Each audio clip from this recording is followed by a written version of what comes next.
ريتا شو شعورك اليوم عم تطلقي مسرحيتك؟ شعوري كتير حلو.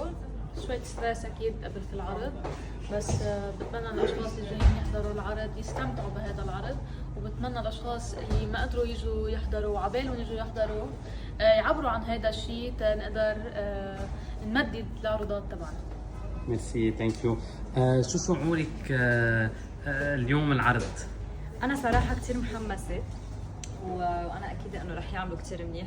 كمان فينا نشوف كيف عم يلعبوا فوتبول وعم بيحموا حالهم بهيدي الطريقة، يعني ليطلعوا كل الإنرجي اللي عندهم ويقدروا يفجروا إنرجي بعد أكبر بالعرض. حلو. وتحمسوا، ولا إذا فيك تفرجيهم عم يتحمسوا. عم يتحمسوا عن ممثلين بلشوا بالتمرين. أميرة قزعون، بونسوار. بونسوار. شو شعورك؟ أو البيج سيلبرتي؟ صراحة very excited و looking forward لكل الفيدباك والعرض و I hope you will guys enjoy it. ثانكس. قد ما نحن انبسطنا بتحضيره. ميرسي. عم نشوف ممثلتنا بطلة المسرحية. بونجور. هاي جانا، شو شعورك اليوم الافتتاح؟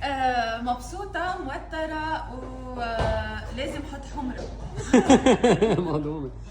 ممثلنا الكبير، شو شعورك اليوم الافتتاح؟ مصورنا، شو شعورك عم نصورك؟ قصدي شو شعورك اليوم الافتتاح؟ بلعب فوتبول.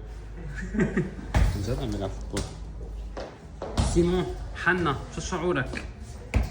محمس كتير ومحمس كتير. فات بالشخصية.